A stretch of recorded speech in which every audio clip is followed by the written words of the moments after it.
President Cyril Ramaphosa has hailed the United Democratic Front for the role it played in preventing the implementation of the Tricameral Parliament by the apartheid government. One of the main themes highlighted in the President's address is the idea of active citizenry. Let's go now to our reporter in Newzroom Afrika's Katleho Sekhotho. Kat, the President acknowledged the fight led by the UDF against the apartheid regime. What else did he outline?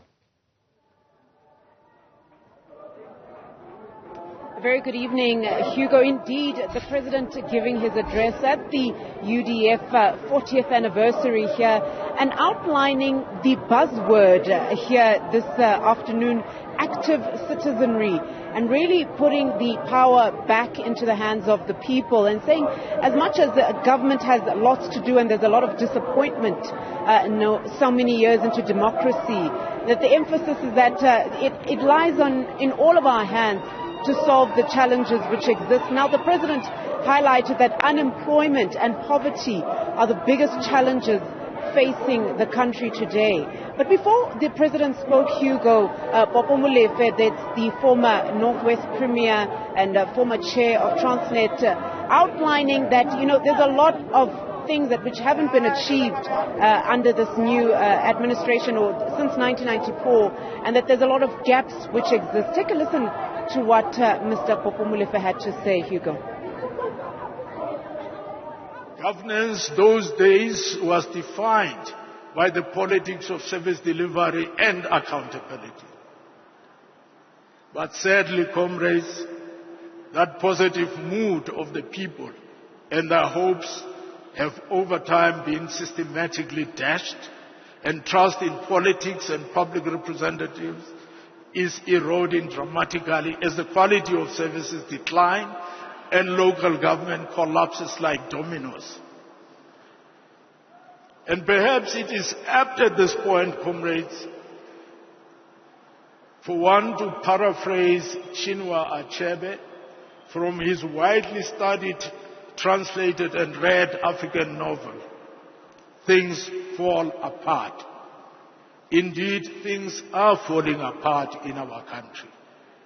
To many political parties, people ceased to matter, but the people must not be reduced to bystanders as those who occupy office in their name gamble with their lives.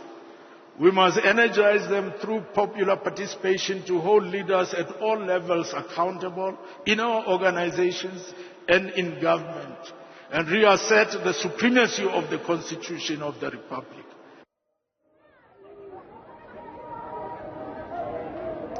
Now, Hugo, at the back of what Mr. Molefe had to say there, the President taking the podium and also outlining what challenges still exist. But the President, highlighting that there's a lot of things which can be learned from the work that was done by the United Democratic Front.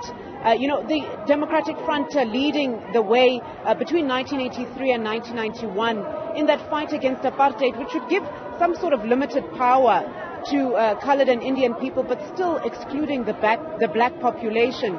And it was a culmination of about 400 organizations. I mean, we're talking youth groups, church organizations, student leaders, and individuals as well, coming together to say that, apartheid divides in its policy of trying to empower some, but not empowering all. So the President had this to say earlier on. Many in our country, including some who are gathered here today, are disappointed that the non-racialism and the unity embodied by the United Democratic Front has been lost. To many, it has been supplanted by ethnic chauvinism and factionalism, even within the liberation movement. That is why, as the UDF at 40 call to action puts it, we have to recover the best traditions, the ethos, and the values of our democratic struggle. The UDF was defined as much as what it was fighting for as by what it was fighting against. So indeed, Hugo, the word here being really highlighted, being active citizenry. And I was just listening to some youth leaders right now speaking about what is active citizenry. It's really about putting the power into people's hands. And, for example, people understanding municipal budgets.